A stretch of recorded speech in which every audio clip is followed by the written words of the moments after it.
Last Saturday, I watched my own safe pistol make me look stupid. Buzzer goes off. I clear my shirt. And the damn thing hangs up like it's glued to fabric. Not a jam, not ammo. Just me fighting a carry setup I bragged about. Whole firing line saw it. Instructor didn't even clown me. Just stared. That felt worse. So yeah, wild matters. Wild doesn't mean gimmick. Wild means a pistol that feels wrong in the hand. Right up until the timer starts, and then it makes your normal picks feel soft. One of these looked too small to trust. One hit harder than I expected and made me check my grip like an idiot. One costs enough to make you mad, then shoots well enough to make the price argument uncomfortable. And one fixed a problem I'd been working around for years. Way faster than I wanted to admit. Run this list with me before you waste money trying to feel safe.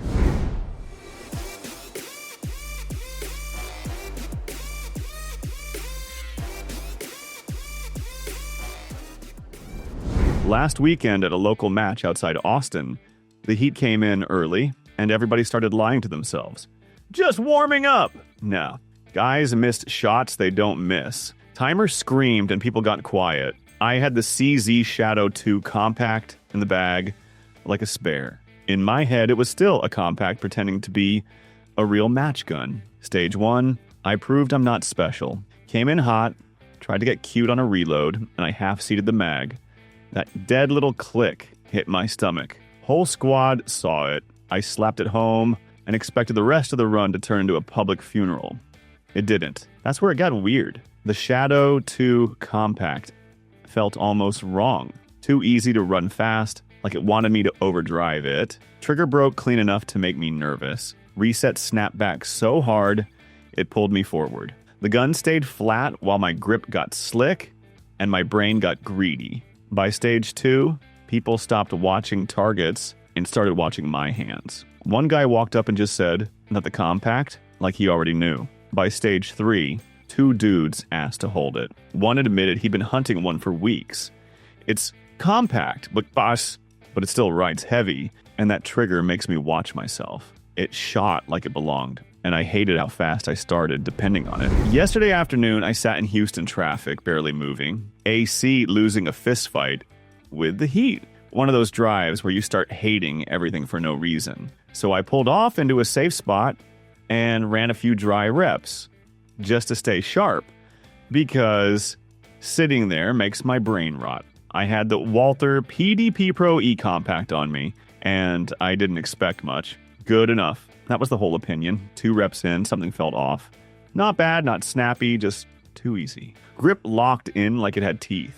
The dots settled faster than my hands deserved. Trigger didn't argue, didn't punish, didn't make me pay for being irritated and sloppy. With most compacts, you feel the tags. This one acted like it didn't charge interest. That's what started pissing me off. Because when a gun feels that natural, that fast, it doesn't mean I'm suddenly better. It means the gun covers my mistakes. And that's how people get lazy. I ran it again later in an empty lot. Same result. Fast.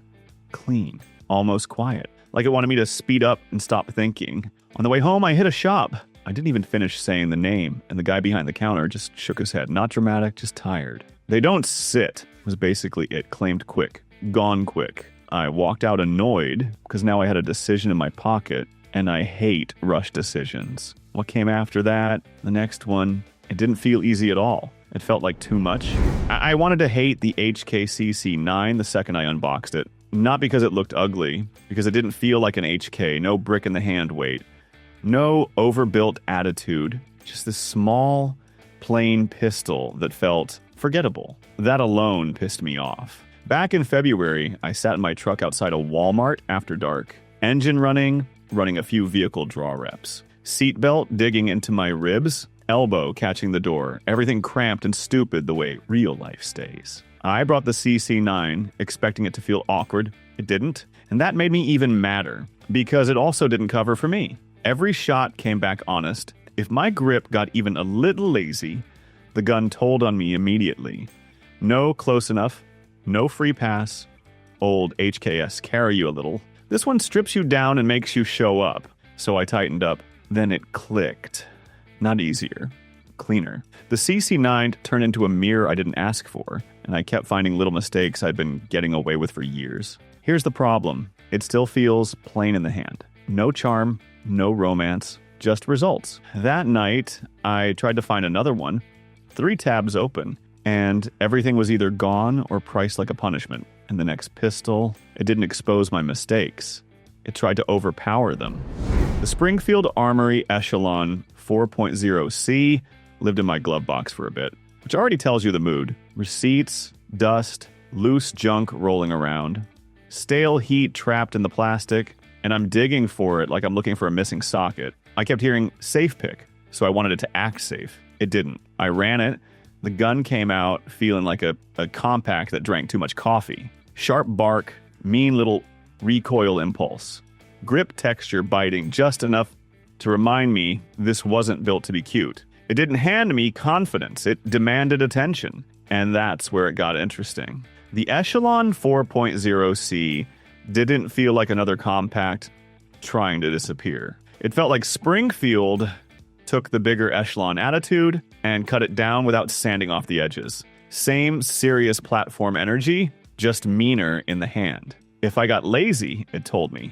If I clamped down and did my part, it ran flat enough to make me understand the hype real quick. That's why this one feels dangerous before 2026 ends. It's wild. You're not just buying a compact. You're buying into a platform that's starting to look like it's got teeth. The flaw, some days it talks back more than I want, but I kept reaching for it anyway. What came after it, that next one, didn't feel aggressive. It felt like overkill with teeth. Rain pours down my head and hands. Rain made the whole thing stupid. The comp threw water and grit back at me like I deserved it. Every shot slapped a wet concussion off the bay walls, and the muzzle blast turned the puddles into a face spray. Glasses spotted up, hands slick, boots skating in mud like I showed up in the wrong damn shoes. That's why I brought the M and PM 2.0 10mm carry comp. I wanted it to punish me. I wanted that big round to remind me who's in charge. A chopped 10mm sounded like a bad idea dressed up as confidence. I stayed anyway. Wet grip, wet mags, rain hammering the truck, and that gun kept tracking straight when it had no business doing it. Not soft, not gentle, just controlled in a way that made my brain do something dangerous. It stopped respecting what was in my hands, so I got mean with it. Full power stuff.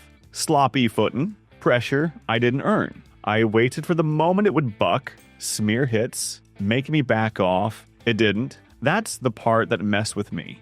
10 mil is supposed to feel like a warning label. This one made it feel normal, like you could treat it casual, like you could run it wet, dirty, half mad, and nothing bad happened. Standing there soaked, sliding in mud, I realized the wild isn't the power. It's how quiet it made that power feel, and how quickly that started sounding acceptable. Fort Worth, I wasn't shopping. I walked in to kill 10 minutes, and maybe grab ammo, then get out. The Staccato HD Sci-4X sat behind the counter like it didn't belong on the same planet as the stuff in the cases.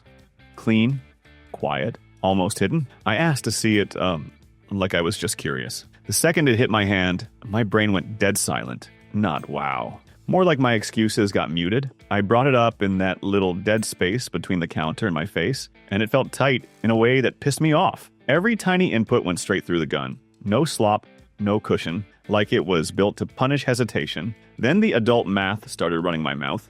Price, commitment. Do I need this? Or do I just want to light my budget on fire? That's when the guy next to me leaned in and asked the dealer. At the last one, dealer didn't look at me, just said, "Aye, yeah." I handed it back like a responsible grown man. He didn't. Pen came out. Papers slid across. The gun disappeared while I stood there pretending I didn't care. Drive home, I kept replaying that half second. Not because I missed the gun, because I hated how cleanly hesitation got punished. And the last one, that last pistol, it didn't punish hesitation, it punished your ego. Last year, I took the SIG Sauer P365 AXG Legion out because I wanted it to piss me off. I wanted it to choke, shift, bite, do something that let me walk back to my old guns and act like I never needed this. So I got ugly with it. Draws that came out crooked, movement, awkward angles, rushing shots like I was trying to catch it lying, and instead of failing, it just sat there in my hand like it belonged. That metal AA grip locked in like it stole my palm print. The flat trigger broke, like it didn't give a damn what excuse I showed up with. The dot stayed planted, even when my grip got lazy. Here's the weird question that hit me while I stood there burning mags. How many years did I spend calling good enough a preference when it was just me getting comfortable? Because that's what the Legion exposed, not the gun. Me. I stood there with empty mags and this hot, quiet embarrassment, like I'd been coasting and didn't want anyone to notice. And now I noticed. I hated how bad I wanted it after that. Not because it was nice, because it made the rest of my safe feel like I'd been settling on purpose. Late 2026, these didn't sit around. If you waited, you chased one. If you hesitated, you paid for it twice. Once with money, once with pride.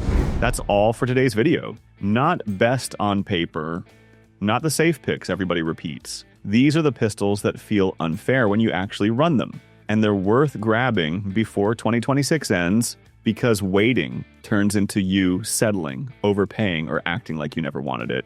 Like you.